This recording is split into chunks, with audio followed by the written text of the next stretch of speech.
All right, well, Wednesdays here on the program, we like to put the spotlight on the farm women's group, Common Ground. Common Ground is a group of farm women who want to be a resource for consumers who want to know more about how their food is grown. So joining us now is Karol Swan from the Columbus area. Nice to have you here today, Karol. Well, it's good to be here. Yes. The snow's gone. The snow's gone. All that snow and now it's gone. Yeah. It's unbelievable how it's happened. But it's so warm, it feels more like spring right now. Yes. So Karol, you're here today to talk about this downtime of year. So people may think that farmers don't have as much going on in the wintertime, but that's not necessarily so. No, there's so many opportunities for continuing education. It's like with any profession. You have some mandatory continuing education and then some other things that are just updates and new ideas and new management techniques and everything.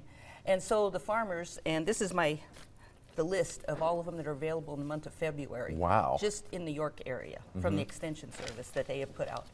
And there's some mandatory things farmers or livestock producers and farmers are required to do. Pork quality assurance, beef quality assurance, they have to do that. And winter's a good time to get that taken care of because to market their products. Then there's pesticide and chemigation training for crop protection products. And that's mandatory. For anybody that uses it, it's mandatory, and that's to ensure that they use it correctly on any crops for crop protection. Because, it's a kind of a necessary thing to keep the weeds away, weeds and unwanted insects away. So you have to be trained in order to use those products. So those are two mandatory things. They get done in the winter, get that taken care of so they can rock and roll in the spring and farm. And then there's some other, a lot of updates on water management. The natural resource districts will put on workshops for water management. The Extension Service puts on a lot of things for, regenerative agriculture, soil health, forage things, cow-calf management, feed yard management, all kinds of new updates. Your organizations, they meet, the corn, the beef, cattle, soybean, pork producers, they all meet in the winter and discuss their new things. And so it's just always evolving, always evolving. Farm shows have all kinds of new machinery and new products.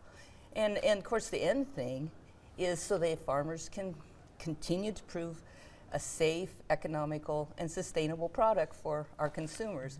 So tons and tons of information, way more than we can imagine, just pertaining to agriculture. Really good to know that. I think consumers would want to know that farmers are going the extra mile and getting this training in the off season and really making sure they're doing everything correctly. Yeah, that's their whole purpose.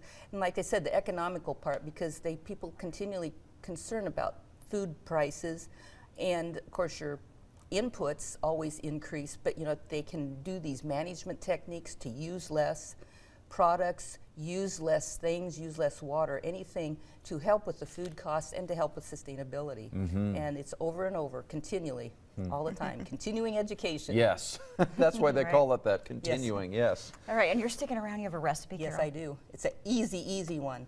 It's on Facebook already, and a lot of people have shared it and said they've used it for years or they're excited to try it. So, all right, Karol, thanks. All right.